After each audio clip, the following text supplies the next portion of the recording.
Hi, this is Elliot Cohen, and I want to welcome you back to Rough Magic, Shakespeare on Power. This lecture begins the second part of this course, in which we'll be talking about the acquisition of power. The next section will deal with the exercise of power, and the final section will deal with the relinquishment or the loss of power. We're going to begin with, in some ways, the most straightforward way in which people acquire power, and that is it's given to them. They inherit it in some sense. And the case that we'll be looking at is Richard II.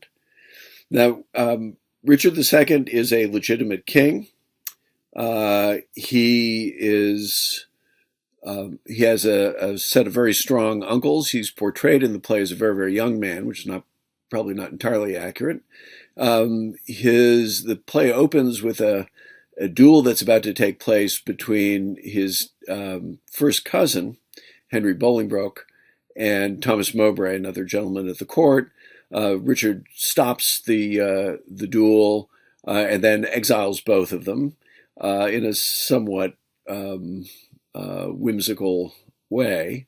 His uncle, John of Gaunt, is the father of Henry Bolingbroke, who's a major statesman. And just so you know what the rest of the story is, after Richard II confiscates John of Gaunt's lands, Bolingbroke returns from France, nominally to get his own inheritance back, but actually what's happening is he's there to overthrow Richard, and he eventually does, and indeed he kills Richard. So this is very consequential. This launches the War of the Roses. It's a big deal.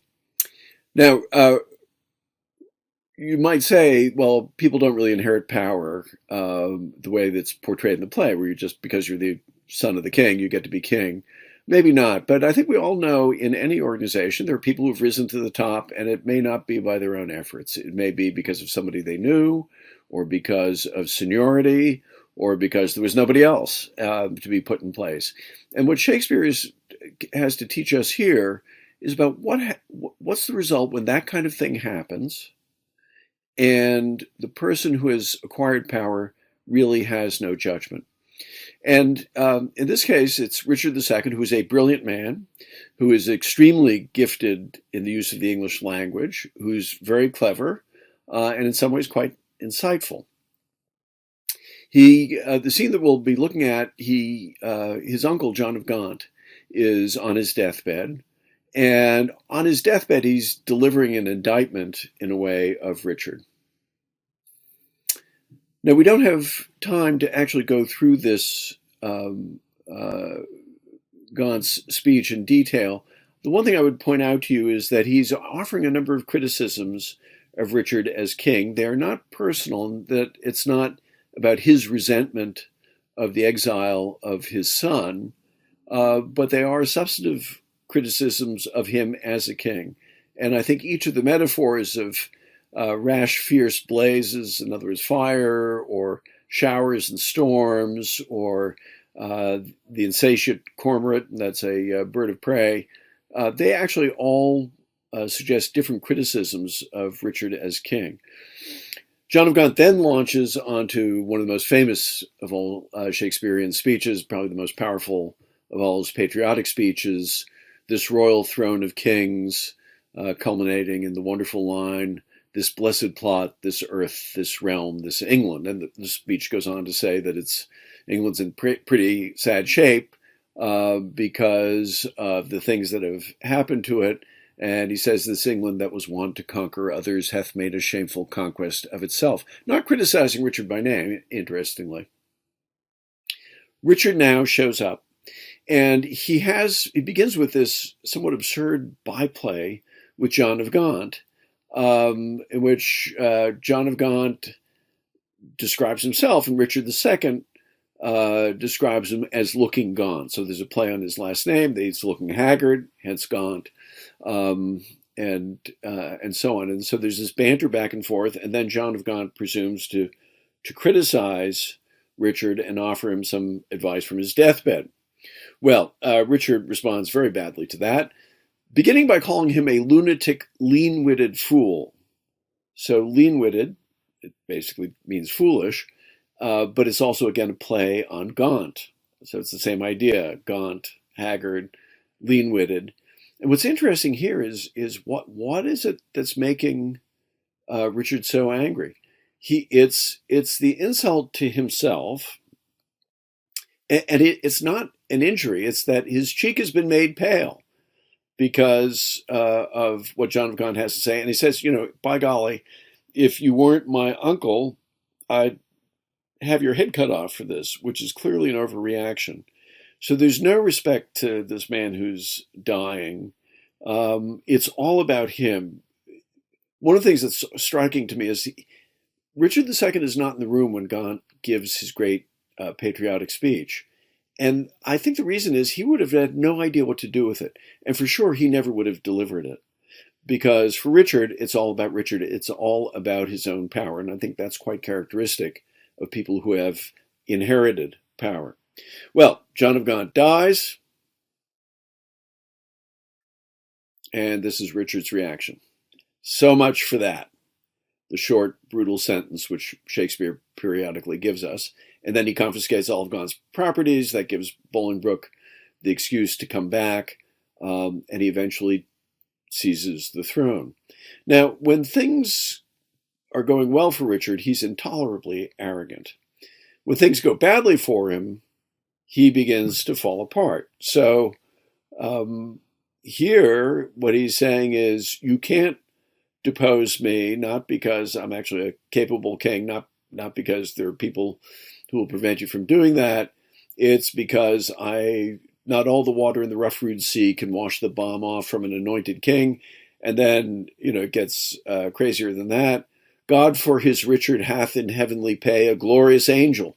That if angels fight, weak men must fall, for heaven guards the right. And there's another speech in which he talks about armies of angels getting ready to fight for him. Well, the angels don't show up, of course.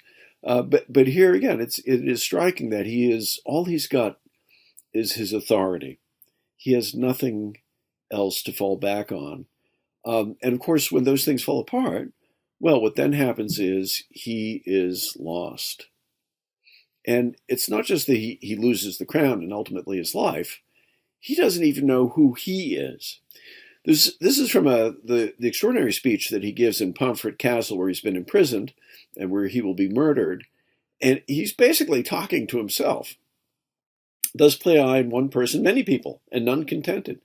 Sometimes am I king, then treasons make me wish myself a beggar, and so I am. Then crushing penury persuades me I was better when a king. But whatever I be, nor I, nor any man that but man is, with nothing shall be pleased till he be eased with being nothing. I wasted time, and now doth time waste me. Even at the end, he can't help but juggle words, because he is a very clever fellow. But the point is, his sense of identity is not the man Richard, it's the king. And when the kingship has gone away, when the authority has gone away, there is nothing. There's a brief redeeming moment at the end, and interestingly, it has nothing to do with eloquence. It's when the murderers rush in, and then what happens is Richard grabs the sword from one of them. Villain, thy own hand yields thy death instrument. He runs him through, and then he turns on the other and says, "Go thou and fill another room in hell." And then, of course, he is killed himself. So a pretty sad ending there for Richard II. What I'd like you to do for the next lecture is, and reflecting on this one, is read his famous soliloquy when it first really hits him that he's about to be deposed. And one of the fascinating questions about Richard's character, I think, is, has he become wise too late? Or is he just filled with self-pity? And is that essentially the nature of somebody who has inherited power but never really earned it? And I would urge you to read it aloud. It makes a big difference when you do that. And we'll be talking more about it in a later lecture. For the next lecture, we're going to be talking about a very different kind of king. It'll be Prince Hal. Prince Hal is the son of Bolingbroke, who becomes Henry IV. And he is having a rip-roaring good time in Eastcheap, kind of down at the hills part of London, and he's hanging around with John Falstaff, who is, of course, one of the greatest of all Shakespearean figures. And the question I'd like you to think about is why is Hal rather spending time with Falstaff? Why is this young prince wasting time with somebody who's admittedly very funny, but completely dissolute, dishonest, really has most of the milder vices that you could imagine? And I think if you think about that and you think about what the answers might be, it'll really help set us up for this next discussion. Look forward to seeing you then. Hello again. This is Elliot Cohen, and welcome to Rough Magic, Shakespeare on Power. Today, what I'd like to discuss with you is a very different kind of royal than Richard II. This is Prince Hal, who will eventually become one of the most famous of Shakespearean kings, Henry V. Hal is the son of Henry IV, who was originally Henry Bolingbroke, who deposed Richard II. He himself is worth several lectures as well. He's a brilliant intriguer.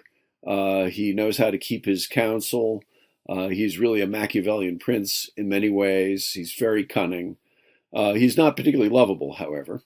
And he is terribly disappointed in his son, Prince Hal, who will inherit the throne, because Hal is wasting all of his time in Eastcheap, this section of London filled with taverns and brothels. He's hanging around with Jack Falstaff and a bunch of other low-life friends, and everybody's talking about it. Everybody knows what's going on. And what's particularly painful for Henry IV is the contrast with Harry Hotspur, who is this young nobleman who is actually going to lead a revolt against Henry IV, and who is the soul of honor, who is a valiant warrior, who is everything, honestly, that he wishes his son would be. And instead, look at what Hal is doing. So the question that I want to ask is, what is the education of a prince?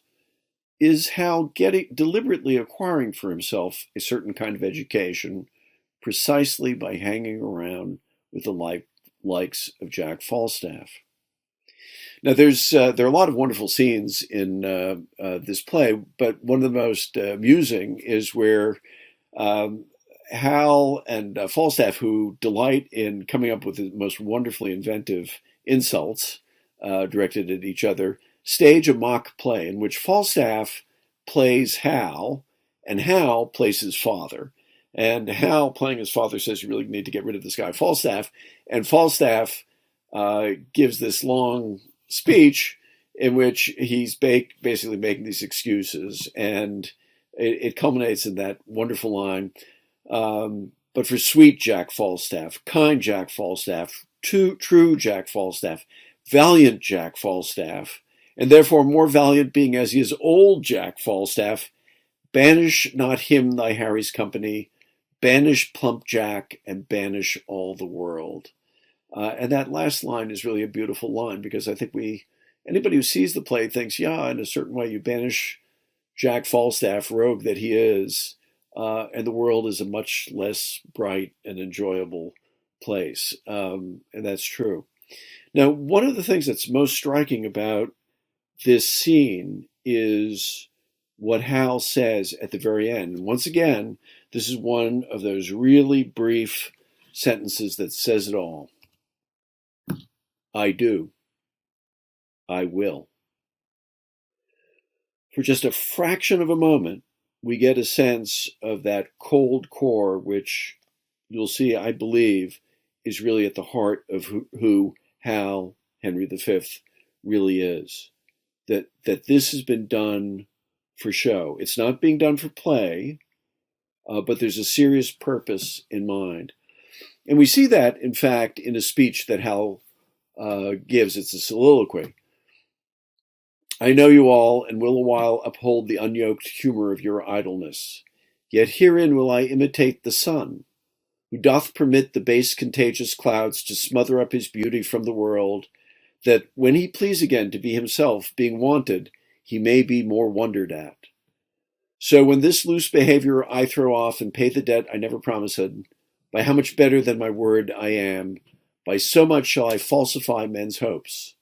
I'll so offend to make offense a skill, redeeming time when men think least I will.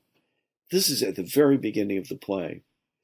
And what it suggests to us, or at least what it suggests to me, is Hal knows exactly what he is doing. He is actually extraordinarily cunning. He is concealing himself in many ways. This is a ploy so that when he finally becomes king, people will think extraordinarily highly of him. Because Hal is very much aware, and this comes through actually in Henry V, that his father got the throne illegitimately. He knows he has to win legitimacy on his own.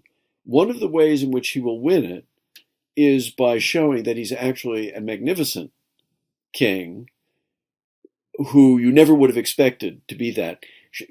In many ways, Hal is the master director of the political play that Shakespeare describes.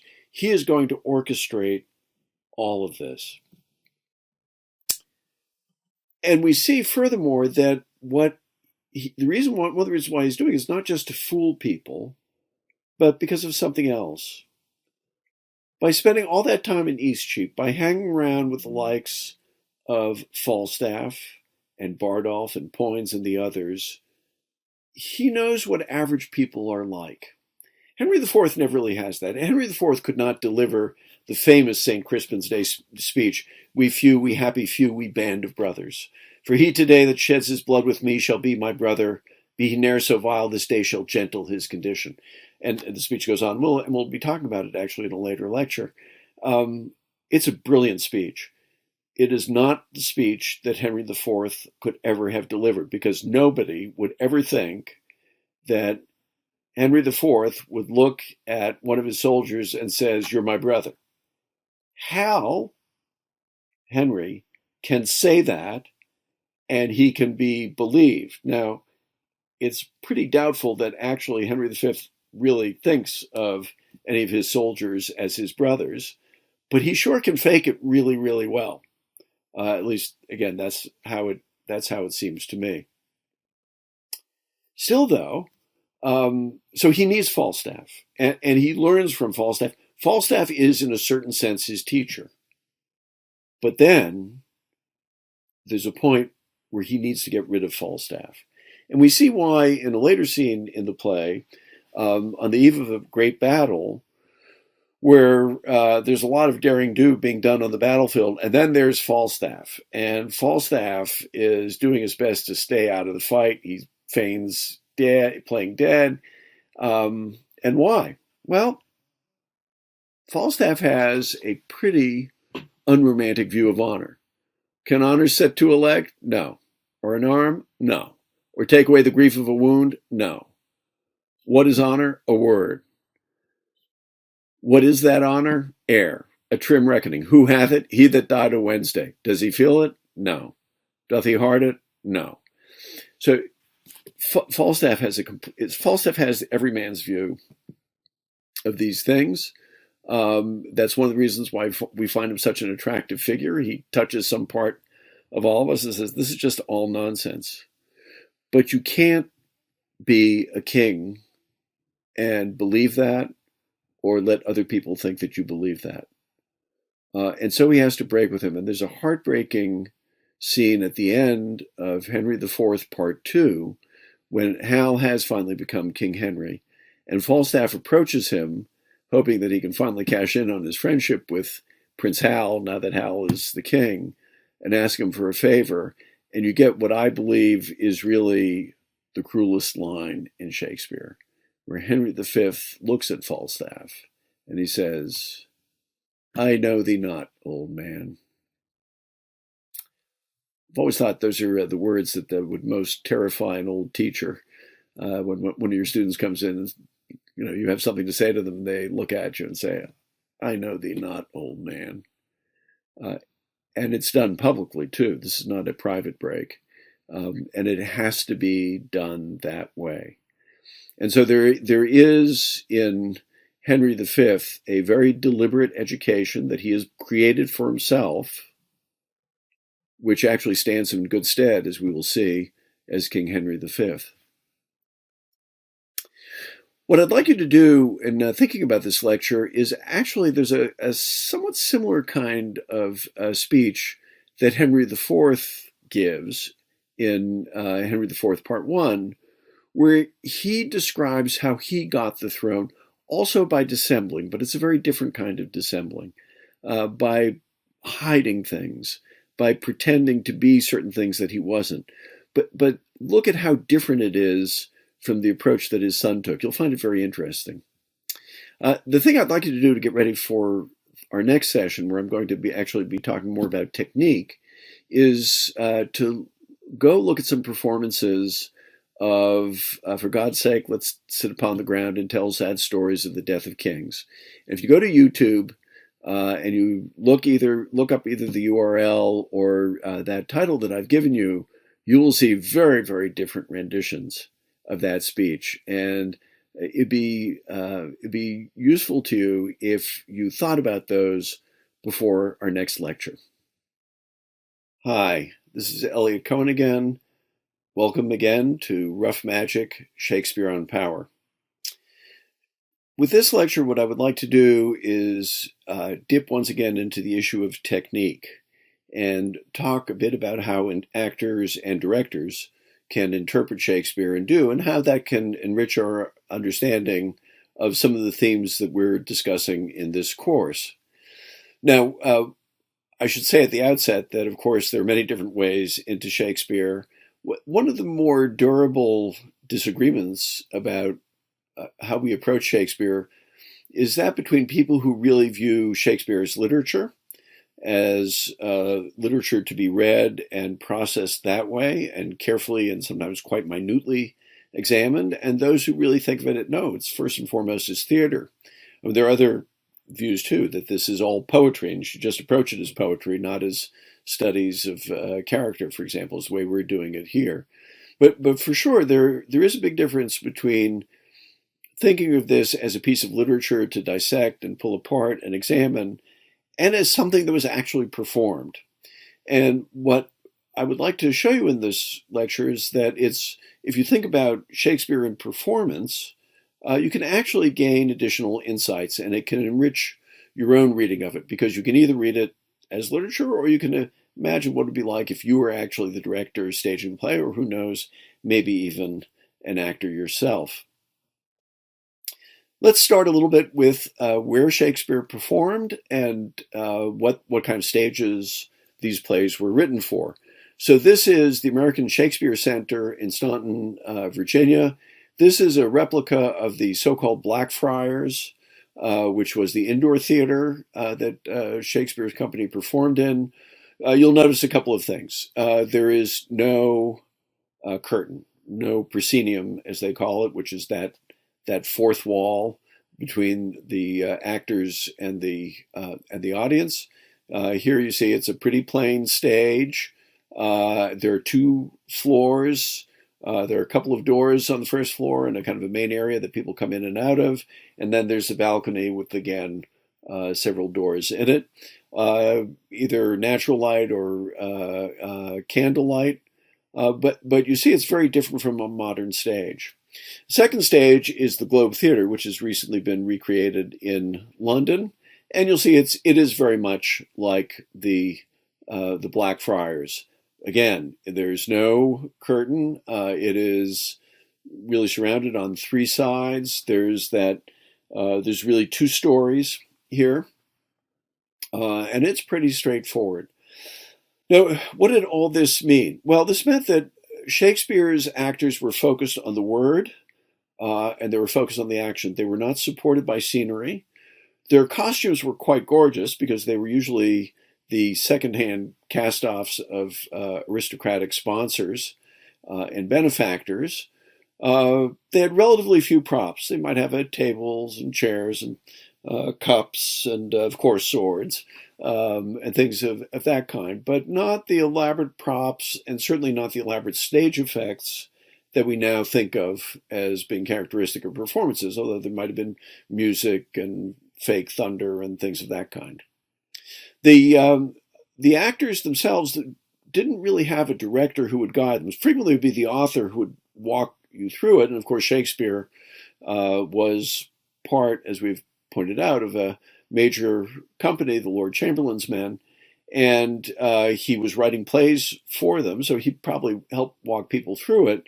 But they sort of figured it out in a way on their own. And they didn't even have the full scripts. What would happen would be you would get your roles with a cue line before, so you would know when to come in, and it would all kind of come together on the stage. And it would be rather rare that you'd actually have the complete text of the play to work with. So a very, very different kind of acting environment than the one that we are now used to. I think what this meant is that, and what it means for us is that the language of Shakespeare and the way it was presented should lead us to think a lot about how the lines are delivered. And I think that's really the key. Staging is very important. And you might ask yourself, who should be standing next to whom? How isolated should somebody be on the stage? What difference does it make if somebody is forward and center stage, which is the most powerful position to be in, if they're in the wings or further upstage, in other words, behind everybody else, who shows up in that balcony area and who doesn't. And you might think about what impact that has. But the main thing, I believe, is really the way in which actors voice the words. And that can really have enormous consequences. One thing to bear in mind about Shakespeare's speech, of course, is he uses several different forms. I'll talk a little bit more about this when we discuss rhetoric. He is, of course, particularly famous for the use of iambic pentameter, which is a somewhat scary term, but it really shouldn't be. And what iambic pentameter is just sort of an unstressed syllable and then a stressed syllable. Think I am. Pentameter means 5 of those. So it's da dump, da dump, da dump, da dump, da dump. 10 syllables. The power of that is the rhythm is really that of your heartbeat. Da dump, da dump, da dump. And that was conducive to the kind of heightened speech that we associate with Shakespeare. It probably made it easier to remember the lines. That may have been one of the reasons to use it, but there are all kinds of other forms that Shakespeare uses, including prose. And sometimes the actors can use the language to signal changes. Prose is often, but by no means always, a sign that something is more prosaic, more boring. And sometimes it's associated with some of the more minor figures, although not always, as we'll see in Julius Caesar. And then there are other devices he can use. So you can use something called a trochee, where actually you kind of reverse things. You start with the stress, and then you have the unstressed. You think of the witches in Macbeth. They go boil, boil, toil, and trouble. Boil, boil, toil, and trouble. And that it's used for things like incantations and chants and things of that kind. So there's a lot in the rhythm of the language that an actor can use. But above all, it's the words themselves. And I thought what we might do is use that speech, which I asked you to take a look at the end of the previous lecture, which can be delivered, as you will hopefully have seen, in multiple ways. I mean, think about those 4 clips that I hope you all saw on YouTube, with the first actor giving it, I think, in a fairly conventional theatrical way. You have Derek Jacobi playing a sort of a fey, otherworldly Richard, who's just kind of hopelessly lost. There's Richard Pascoe, who's giving a very strong performance of almost as a philosopher who has come to see the reality, and then Mark Rylance, who is unique. And the thing that's so marvelous about the Mark Rylance performance of this speech is it's unlike anything else you've ever seen. And it's that he actually, I think, manages to combine the fecklessness of Richard that Derek Jacobi saw in the role with, in a different way, some of the seriousness that Richard Pascoe saw in the role. But just think about those different renditions. And would you render them darkly? Would you render them lightly? You could do it different ways. And of course, that speech culminates in that line, as if this flesh which walls about our life were brass impregnable, and humor thus comes at the last, and with a little pin bores through his castle wall, and farewell, king. And that can be done in many, many different ways, and it can convey very different meanings, and it can convey different interpretations of character. This can be a Richard who is essentially tragic, who has finally come to see the limitations of royalty. It can be a Richard who is now just sort of amused at the foibles of human beings, himself included. And I would urge you, whenever you encounter a speech you're not quite sure about, try reading it aloud. It may drive your roommate or meaningful other crazy, in which case I would suggest you close the door. But I think when you wonder about how should I interpret a character, particularly a powerful character, have some fun with it and read the speech to yourself with different kinds of intention, different kinds of characterization behind it. Here's another example of this, where Richard II, once again, knows he's been betrayed by Northumberland, and he tells him this is what's going to happen. That thou shalt think though he divide the realm and give thee half, it's too little, helping him to all.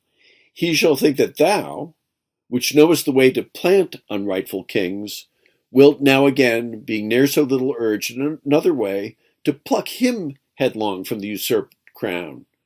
The love of wicked men converts to fear, that fear to hate, and hate turns one or both to worthy danger and deserved death. Well, you could read this either, once again, with a Richard who is wise, who now sees through people. It could be a Richard who's just sort of spiteful, who happens to be right, but he's just right because he's angry and spiteful, and he happens to have hit on something that's true. It really does make a difference for how you understand that character. And that, in turn, I think, makes a difference for how we understand the insights that powerful people do have. Because even a Richard II, who is a thoroughly incompetent ruler, who did nothing to earn his throne, by virtue of having been powerful, and by virtue of having observed the behavior of the people around him, understands some things about them. And so how you choose to play that speech can really shed a certain kind of insight. Now, of course, there are other ways in which Shakespeare can be staged, as it were, and I just wanted to mention a couple of them and give you two examples in particular. So the play Coriolanus it's one of my favorites. It's about a great Roman warrior who eventually turns on Rome, is exiled, comes to a tragic end. This was a movie version made with Ralph Fiennes in the leading role of Coriolanus, and he's a great actor. I will tell you personally, I hated the movie because it was clearly a movie about Iraq. If you look at, they decide you can play Shakespeare, of course, in contemporary dress. So clearly, what they've decided to do here is they've made Coriolanus out to be essentially an American soldier. Those are more or less an American fatigue pattern, and the opening sequences of the film version, it's basically fighting in a place like Fallujah or something like that. Now, the truth is, as I mentioned, Shakespearean actors wore cast-off clothing. They weren't necessarily roaming around wearing togas if they were doing a Roman play or something like that. So there's warrant for saying, you're not tied to any particular form of costume. But what you can do is you can use costume to try to interpret a play. And the way this filmed version of Coriolanus works is the interpretation is basically of Coriolanus as suffering from what we would call post-traumatic stress disorder. And that's supposed to explain who he is, how he behaves, what he does.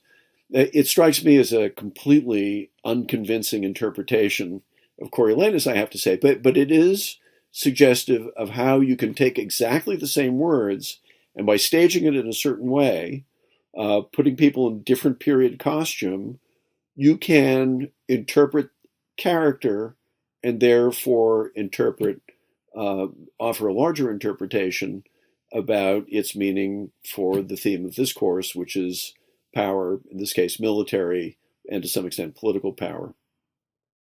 To my mind, a more charming and useful use of that was from of staging is from a performance of the Tempest that occurred at the Shakespeare Theater here in Washington, D.C. And of course, one of the characters in the Tempest is Ariel, the spirit who serves Prospero, the magician who rules this island. And Ariel can be portrayed in many different ways. There's this kind of weird, otherworldly character, as a somewhat androgynous figure here. It's pretty evidently a young woman. Sometimes it's a boy. The thing that really struck me when my wife and I saw this performance was this harness that Ariel had to fly. Now, in a modern theater, you can effectively have somebody fly using a wire kind of harness, which is almost invisible. So it really does look as if somebody's flying around the stage. They very deliberately didn't do that. She is suspended from a rope, and when she's flying around, she's suspended from that rope. And it only came together at the very end when Prospero releases Ariel, frees her or him, depending, it's a somewhat androgynous figure, and with very famous scene in the play, and which we'll be talking about later on. But the thing that was striking to me is when Prospero released Ariel, they very cleverly let that rope fall, and that harness, there must have been a quick release, just kind of fall off of Ariel, and Ariel walked off the stage. And what was going on there was, yes, Prospero was now willing to free Ariel, but the implicit result of that is Ariel could no longer fly. And there's, I think, a deeper metaphor there that was really interesting, really worth thinking about. And so you saw that some creative staging could affect your interpretation of the whole play. Well, this is a vast subject. There's vast literature on it. We can talk more about that if you like. But with that, I'd like to just move us to the next week. First, just to finish up on this week, you might want to play with some of the ideas that I've suggested here. Look at some performances by different actors. You can find those pretty easily, and see which ones are most convincing to you. The next lecture is going to deal with people acquiring power by a coup. And what we're going to be looking at is two scenes where you have the conspirators getting ready to kill Julius Caesar. They're trying to persuade Brutus. Brutus is trying to make up his mind. The question is a question of motivation. Why are they doing this? Now, at the very end, Mark Antony says over Brutus's body, all the conspirators, save only he, did that they did in envy of great Caesar. Really? We'll discuss that next time. Until then, see you later.